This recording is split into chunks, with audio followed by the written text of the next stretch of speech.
용산 대통령실에 윤 전 대통령이 지각 출근하는 모습을 감추기 위한 비밀 통로가 있었다라는 주장이 민주당 윤건영 의원 등등을 통해서 나온 바가 있죠. 또 이를 뒷받침할 만한 사진이 추미애 의원실을 통해서 공개가 됐습니다. 사진 바로 좀 보여주시죠. 착공 당시 모습과 완공된 모습 두 가지 사진을 좌우로 보여드리고 있습니다. 보도를 보면 착공 시작은 2022년 7월 27일로 보도가 나오고 있습니다. 신영 의원님, 이거 야당이 윤 전 대통령 집권 초기부터 지각 출근 문제를 제기했었잖아요. 그 이후로 보입니다. 네, 22년 5월에 실제로 그때 윤호중 비대위 체제였거든요. 저도 그때 윤호중 원내 대변인이었습니다. 그렇기 때문에 윤 정권이 이제 출범하고 도어 스태핑 한참 하고 하면서 사고 나고 이런 방식으로의 사실은 저희가 야당 의원으로서의 그런 윤 정권을 비판하던 시점에 결국에는 윤석열, 아까 강인선 대변인 얘기했죠. 대통령은 출퇴근 시간 개념 없다. 정말 개념 없이 출퇴근하던 부분이지 않습니까? 결론적으로 말하면 가짜 출근 행렬하고 실제 출근하는 건 비밀리에 들어가야 되기 때문에 저런 비밀 통로를 만들었다. 더 분노스러운 거는 국방부 예산으로서 3억 8천만 원이 집행되면서 이 통로가 만들어졌다는 거잖아요. 결론적으로 22년 11월에 완공이 됐는데 그 시점이 하필이면 또 바이든 날리면으로 더 이상 우리 도어 스탬핑 못한다고 중단 선언하고 나서 그 다음에 이틀 후에 완공이 돼버립니다. 그래서 첫 해 윤석열 정권에서는 결국에는 출퇴근 개념 없이 했고 되는 거 하나도 없으니까 맨날 뭔가 도어 스탬핑 하거나 외유성 갔다 오면은 계속해서 비판만 받고 그러니까 그때부터 술을 더 많이 드신 거 아닌가 이런 국민 불안이 윤 정권 1년 차 때부터 지속되고 더 악화된 거 아니냐에 대한 우려가 이렇게 정황으로 드러나는 것이죠. 예, 앞서 백다 앵커 브리핑에서도 잠깐 보셨지만 강인성 당시 대통령실 대변인이 24시간 대통령의 업무는 중단되지 않는다라고 하면서 지각 출근 의혹에 대해서 정면으로 반박한 바 있습니다. 김기흥 의원이 이 사안을 잘 아실 것 같아요. 출퇴근 동선 숨기기 위한 것이다라는 민주당의 주장 어떻게 보세요? 동선을 숨기는 게 아니고요. 대통령은 동선이 나오면 안 되는 겁니다. 그거는 윤석열 당시 대통령뿐만이 아니라 이재명 대통령도 마찬가지입니다. 기본 중에 기본이고요. 저는 좀 이 주장이 좀 당혹스러운 게 아침에 회의를 합니다. 아침 회의를 몇 시에 할까요? 일찍 하죠. 7시나 8시에 합니다. 그 사이 하는데 그때 대통령이 참석하는 경우가 있고 참석 안 하는 경우가 있습니다. 그 안 하는 경우에는 전화 통화를 해서 묻습니다. 그러니까 대통령은 비서실장 그리고 수석들한테 아침에도 전화 많이 합니다. 그리고 제가 때때로 회의자를 만들어서 보내면 텔레로 그거 확인합니다.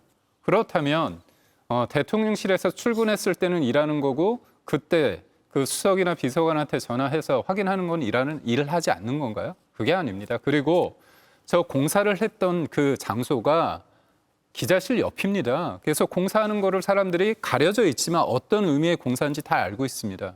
그 출입로 공사라는 거 다 알고 있었습니다. 근데 그거를 은폐할 이유도 없고요. 그런 겁니다. 그리고 마지막으로 바이든 날리면 말씀하시는데요. 바이든 날리면에서 바이든이 아니고 날리면이 맞다고 하는 그 1심 판단이 나왔습니다. 그 당시 윤석열 대통령, 윤석열 정부 때 외교부가 이겼습니다. 그런데 참 안타까운 게 정권이 바뀌고 나서 이재명 정부의 외교부에서 항소를 안 했습니다. 조정이 됐죠. 왜 그럴까요? 진실을 거부하는 겁니다. 그렇기 때문에 더 이상 바이든 날리면 했을 때 그때 대통령이 했던 그 취지는 이른바 가르마가 타졌는데도 불구하고 그걸 계속 말하는 건 적절하지 않다 봅니다. 예, 바이든 날리면으로 지금 토론을 할 건 아닌 것 같고요. 일단 다시 이 사진 비밀 통로 의혹으로 돌아가 보면 이동학 의원님, 네.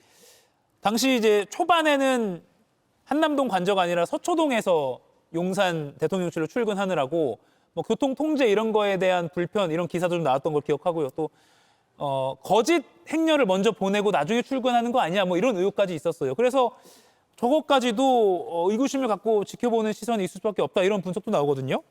우리가 근데 계획적인 정부는 아니었다는 게 다 판명이 나버렸잖아요. 과거의 정책적인 사안만 보더라도 대왕고래도 그렇고 관저 이전도 그렇고 또 호주 대사도 그렇고 온갖 이 여러 가지 그냥 본인들의 즉흥적으로.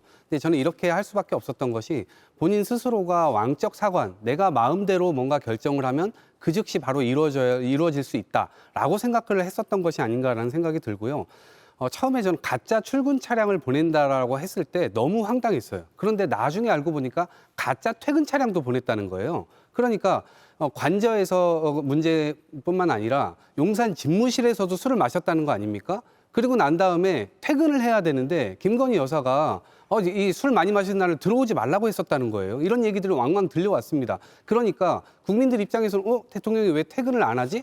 가짜 퇴근 차량이 나가야 그 다음날 다시 가짜 출근 차량이 오기 때문에 그러한 것들을 국민들을 속이기 위해서 이렇게 움직인 것이 아닌가라는 생각이 들고 저는 처음부터 도대체 왜 이런 일들이 벌어졌는가. 그러니까 공적 마인드 자체가 없던 분이 어떻게 대통령이 됐는지, 그러니까 이 검증 부분이나 이런 것들을 다시 되돌아볼 필요가 있다라고 생각하고요. 그저 황당하다는 생각이 드는데 도대체 왜 가짜 차량, 가짜 출근 이런 것들이 필요한지 모르겠고 나중에 보니까 집무실에 사우나도 만들었다는 거 아닙니까? 그리고 대형 침대도 갖다 놓고 거기서 주무셨다는 거 아니에요. 일하느냐고 국민들을 위해서 시간을 쏟다 보니까 거기서 잘 수밖에 없었다. 그것은 이해가 돼요. 그런데 술 마시고 집에 못 들어가니까 거기서 잤다. 그러니까 거기다 사우나까지 만들어 놓는다는 것은 너무 황당한 거예요. 그래서 저는 이것은 국민의힘에서 이것을 방탄하고 실드 칠 것이 아니고 이것은 더 이상 이러한 지도자가 나타나면 안 되기 때문에 오히려 반성하고 성찰하는 모습을 보여주시는 게 좋지 않을까 생각합니다. 김용 의원님, 이 공사가 비밀 사업으로 지정이 됐었다고 해요. 이건 어떤 의미로 받아들여야 됩니까? 그러니까 대통령의 동선은 최고 보안 등급입니다. 보통 대통령은 아무리 가까운 동선을 이동하더라도 최소 두세 개의 플랜 B나든지 BC까지 만들어서 이동을 하게 돼 있습니다. 예. 그렇기 때문에 대통령 동선을 하나 추가적으로 더 만드는 것은 지극히 어찌 보면 비밀 업무로서 해야 되는 게 맞습니다. 충분히 비밀로 해야 될, 그리고 비밀로 반드시 해야 될 부분도 있습니다. 그런데 제가 조금 송구스럽게 생각하는 점은 이 비밀스럽게 해야 되는 사업이 당연함에도 불구하고 이러한 과정을 설명함에 있어서 저희들의 목소리, 국민의힘과 윤석열 대통령 측의 목소리가 마치 변명처럼 들리는 이런 상황에 직면했다는 점에서는 저도 국민의힘 입장이지만 굉장히 송구스럽다는 점을 말씀드리겠습니다. 예. 이가혁 라이브를 시청해 주셔서 고맙습니다. 이가혁 라이브는 평일 오후 5시 TV와 유튜브로 실시간으로도 함께 하실 수 있습니다.